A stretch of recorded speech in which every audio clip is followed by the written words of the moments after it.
to my channel. So I have another story time coming at you because it's Thursday and y'all know we turn up on Thursdays. So today's video is going to be about my worst, cringiest date ever, okay? And this is why I told y'all the story last time about the time I snitched, okay? Because it sets y'all up for this video. You see, I'm smart like that, okay? If you guys haven't seen my latest story time about the time that I snitched, I will leave that video right here. You might want to watch that one before watching this one so that it'll make sense. Y'all all know how that works. If you guys haven't gotten caught up on my story times, I will leave my playlist down in the description box below so that you guys can be all caught up and know what the hell is going on, okay? This is going to be about the time that my ass was almost stranded on a mountain, okay? As usual, before we get into our story time, today's glamour shot of the day is my beautiful glamazon, Miss Rose. Rose, thank you so much for being one of my beautiful, amazing glamazons. You know that I could not do this without you. I would not be here without you. I can't thank you guys enough for all of the love and support that you guys show me. So thank you so much, Miss Rose. Now let's get into the video. Okay, so this story is going to start out right where we left off. So right when I left Robert, you guys know all about what happened. You guys know why I left. You guys know everything. And as I said, Tyler, which was Robert's best friend at the time, ended up getting a hold of me on Facebook and we ended up chilling, okay? This was right after I broke up with Robert, all right? And I was really devastated. I'm not gonna lie.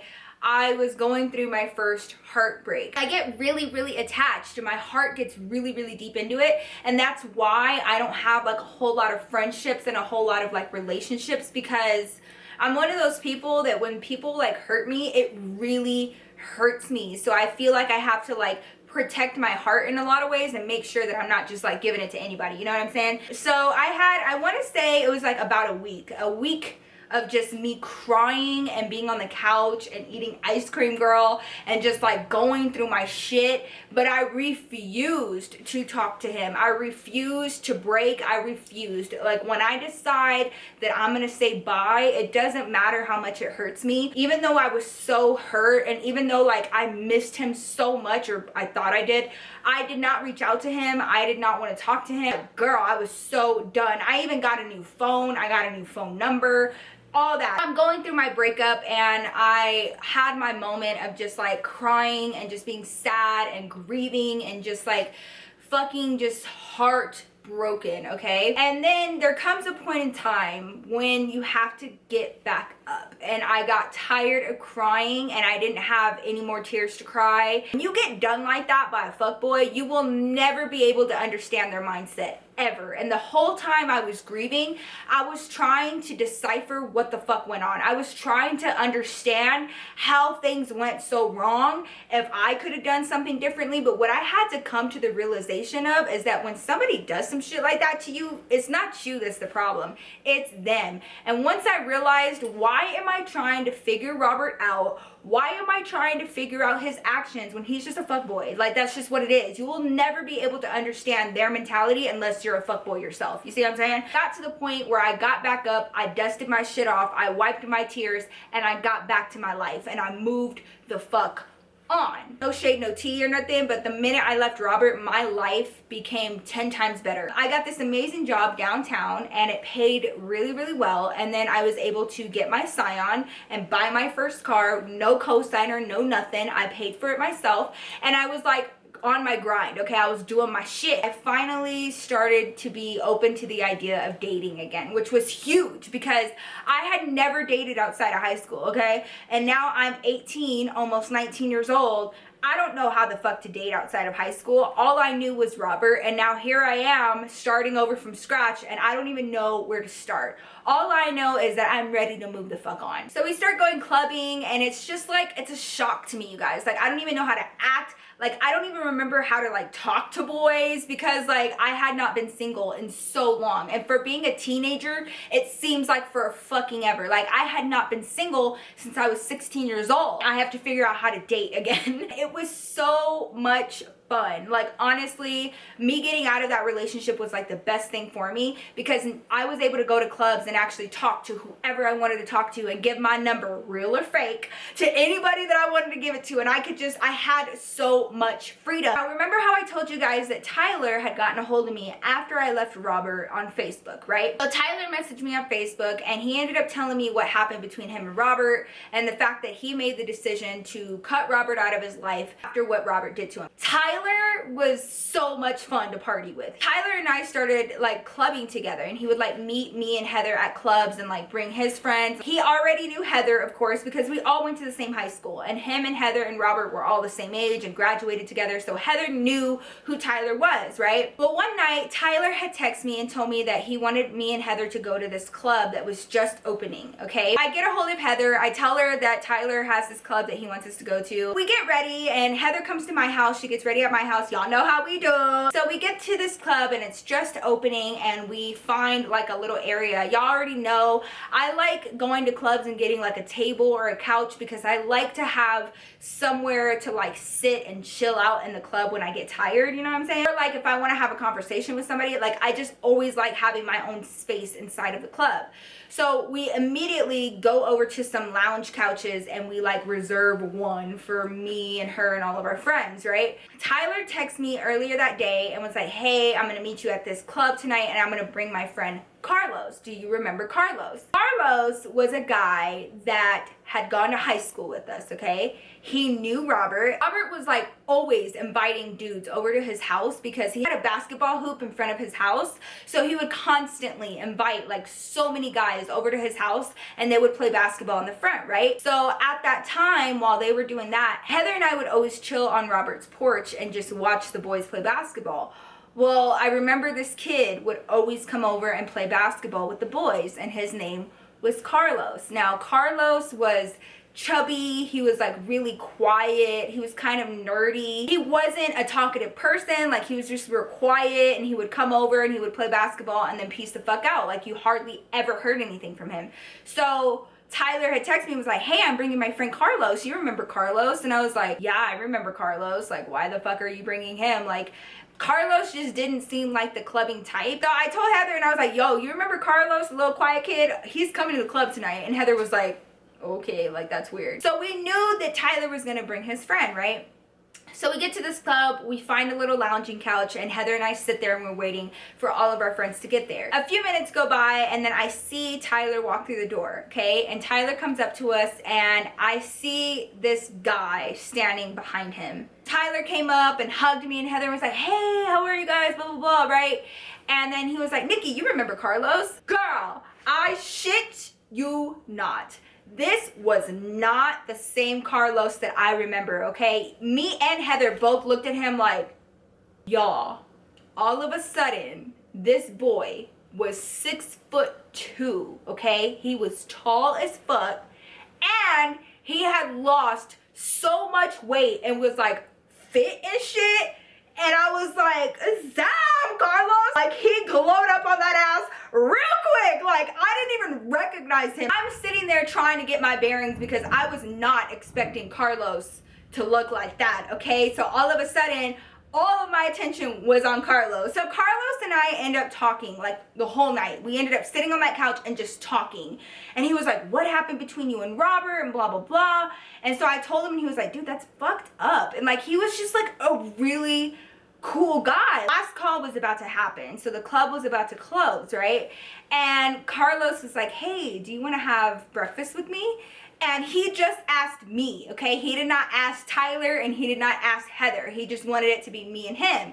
So I was like, yeah, you know, we can go have breakfast. And there was like a diner right down the street from the club, right? Tyler agreed to take Heather home, and I went to breakfast with Carlos, right? And so we're like walking out of the club, and Tyler's giving me so much shit. And he was like, I can never have my friends around you. Like, you always be getting with my friends, blah, blah, blah. And Carlos and I ended up going to this diner, and we had like this long ass talk. We stayed at that diner until, I shit you guys not, until like 4 in the morning. We had have this breakfast, and then I didn't want to like let him drive me home. I'm like really weird about that. I don't like dudes knowing where I live.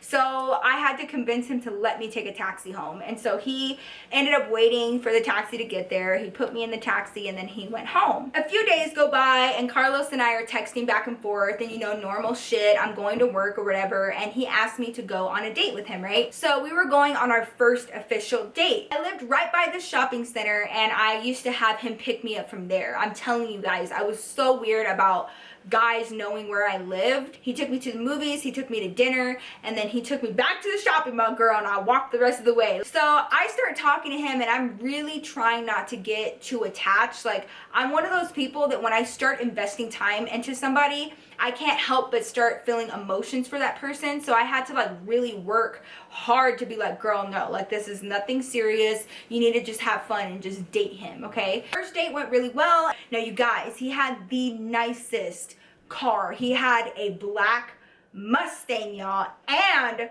it was a stick. I don't know what it is about when dudes can drive a stick. It is so sexy to me. I don't know what the fuck it is. Then the next weekend came around and he asked me to go on another date with him. So Saturday night comes around, it's our date night, and he told me that he had dinner and then he had a surprise planned after dinner. So I was like, okay, whatever. So I was like really touched by the fact that he's like planning shit for me. So he came and picked me up from the shopping center, of course, and then he took me to dinner. So we have dinner and then we leave the restaurant, and now it's time for us to go to our surprise. And I get in his car and we start driving. It's like, where we're about to go, it's gonna be really cold, and I forgot my jacket at my house. Do you mind? Because he knew that I was like really sketched out by shit real easy. Like, I just don't trust a lot of dudes. So he asked me, he was like, do you mind if I stop by my house real fast just to get my jacket and then we take off, because like where we're about to go, it's kind of cold. Like, okay, well, I'll just stay in the car. Like, I'm not about to go in your house. You got me all the way fucked up, okay? We start driving and we head to his house. And so the whole time I'm so nervous, and I was so straight up with him, and I was like, I don't want to meet your dad. Like, I'm not here to meet parents. Like, I'm not here to like start anything serious. Go in there, get your jacket, come back out, like, deal? And he was like, okay, deal. Drive, and we drive, and all of a sudden we're driving into this really nice neighborhood. I'm talking a gated community, big ass houses. And I was like, there's no fucking way. Like, he lives here? Holy shit. We drive up to this house, you guys, and it looks like a fucking mansion. And when I tell you that there was like 5 beautiful cars in the driveway. I'm talking Mercedes, an Audi, a Lexus, like these beautiful high-end cars in the driveway, okay? Carlos rolls up and I'm like, no fucking way do you live here. There's no fucking way that you live here. He was like, I'll be right back. I'm just gonna go grab my jacket. And I was like, okay. I sit in the car, you guys, I'm like looking outside and I feel like I'm fucking poor as shit, because this dude's house, I cannot, it was like on some Kim Kardashian shit. I'm not even kidding. It was a huge ass, like Spanish inspired house. It's like one of those roundabout driveways. It was one of damn girls. So I was like, who the fuck is this kid? This was winter time, so it was cold outside, and I'm sitting in the car, and the longer he's gone, the colder it's getting. And so he's taking a long time. So he comes outside, he comes to my window, and I'm like, what the fuck are you doing? Get in the car! Please don't be mad. He was like, do you mind just waiting in my living room? He was like, my dad has to run an errand really, really quick, like right down the street, and he doesn't like leaving my 9-year-old sister here by herself. Can you please just wait in my living room until he gets back, and then we can leave? Carlos, I don't want to meet your family. Like, no offense, like, I'm not trying to meet your family. Like, we're not that serious, you know what I'm saying? So if you wouldn't mind, like, I really don't want to meet your dad. And he was like, no, I get it. I completely understand. My sister's in her room. Like, you don't have to meet her either. I just don't want to leave my sister in this house by herself. And I was like, okay, all right. So I get out of the car. He grabs my hand and walk into his house, okay? My mom had given me a little pepper spray, and I had that on my keychains. So I legit, you guys, was walking with the pepper spray in my hand because I don't know him like that. I'm trying to do you a favor. I don't know what the fuck is going on, and I'm not about to fucking risk it. So I had the pepper spray in my hand ready to fucking spray anybody because I'm not the one, okay? So we walked through his front door. You guys, his house was so beautiful. When I tell you, like, marble floors and a big ass like spiral staircase and a foyer with like this huge ass table full of flowers in the middle, like some shit out of a goddamn movie, okay? The minute he opened the door, an alarm went off, okay? And he was like, oh shit, that's just our house alarm, hold on. And he went off into this little room off to the side, okay? He went off in there and he like, I could hear him pushing buttons and the alarm deactivated. And he was like, it doesn't matter if we're in the house, we always have the alarm on. So like, you can't open a door or a window because the alarm will go off. My dad's just like really into security. So like, he has this alarm system. And I was like, oh, okay. And he was like, you want to come see it? And so I like peeked my head into this room, and you guys, it looked like some shit out of like a shopping mall. You guys know like those security rooms where like they have all of the little TVs, and like it's like 8 TVs on a wall, and it's all camera footage. Like it's all like security cameras. And this dude had security cameras in the front of his house, in the back of his house, all around the house, outside by the garage, and you could see everything that was happening on those screens on this wall. It was like a huge ass security room, okay? What the fuck? And I was like, why do you have this? My dad collects cars. He was like, and we've had people try to steal the cars before. So my dad has all of these cameras. So I'm looking into this room, you guys, and I just see all of these cameras. And like, it just made me feel really weird. And I was like, holy shit. Like, what does your daddy do? His dad was some kind of like car dealer, but like a high-end car dealer? I don't fucking know. But all I know is that this man made a shit ton of money, had this beautiful house with a shit ton of cars in the driveway, and he has this top-of-the-line security system all around the outside of his house, okay? I'm like getting fidgety now because I don't like being in other people's houses, and I'm just like not about that life. So I was like, all right, well, where's your living room? And so he pointed to the living room, and we sat down on the couch and we're just like chilling. He was like, I'm gonna go check on my sister. So he went upstairs, and I'm in the living room in this huge house by myself. And so I'm looking around, you guys, and I just see all of their family pictures and this beautiful chandelier, and like I'm just like sitting there like. Finally, Carlos comes downstairs, and I just hear him yelling, stay in your room! I said stay in your room! And so like he's yelling at his sister, and all of a sudden, I hear a little girl voice because his little sister is walking down the steps. And I don't want to meet anybody in your family. I don't want to meet nobody. So I hear this little girl coming down the stairs, and I immediately start panicking because I'm like, no, I'm not trying to meet you. Like, no offense to nobody, but I'm not trying to meet you like that. I panicked, you guys. I panicked, and I ran from the couch into the security room. And so she comes running downstairs, and I just see the back of her, and she goes running into the living room, and she's yelling at Carlos, and she's like, I want to meet your girlfriend. He was like, she's not my girlfriend. And so like they're like fucking fighting and bickering, and they both run into the living room. I hear them go into the living room, and I just hear Carlos go, what the fuck? And so he starts calling my name, and he's like, Nikki, Nikki, and like my ass did not say anything, and the only thing that I could think of to do was to text him. So I sat there in his security room, and I texted him, and I was like, I told you I did not want to meet your sister. And I heard his phone ding, and he looked at his phone, and he was like, she's waiting outside, now go back up to your room. And she was like, whatever. So I hear her run back upstairs. She was like, you're so mean. And like, they're fucking fighting. I hear her run back upstairs. Everything gets quiet. And then I get a text, and he's like, where are you? I walked out of their security room, and like, we're both standing in the foyer. And I'm like, I told you I don't fucking want to meet anybody. Like, I mean it. Like, this is really weird. Can we please leave? And he was like, we can't leave yet. Like, my dad's right down the street.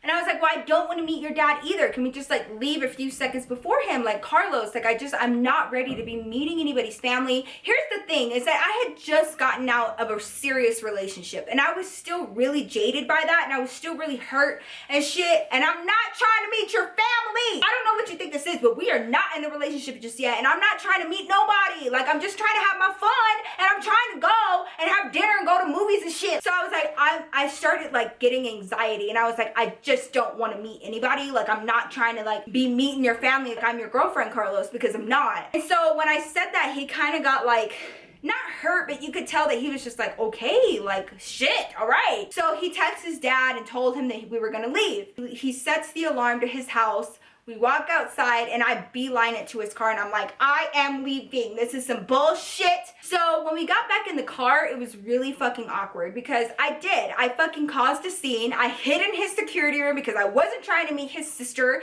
And then I didn't want to meet his dad. And like, it was just so much for me. And I was like, I just kind of want to go home now. He was like, okay. He was like, I'm sorry. Let's just like start this night all over. Let's pretend like that didn't even happen. I'm really sorry that put like a kink in our night, but let's just like move on. Let's go on our date. Like, I'm really sorry. So he was like still trying to salvage the night. And so I like kind of felt bad and I was like, fine, like let's just go do whatever this last thing is and then take me home because I'm done. So we start driving. And all of a sudden I see him driving up a mountain. Where the fuck are you going? Like, how many mini heart attacks are you gonna give me in one night? Like, where are you taking me? I'm taking you to Lookout Mountain. And Lookout Mountain is exactly what it sounds like. It's like you go up to this part of the mountain that's like right by the city, and when you go up there you can see all of the city lights at night.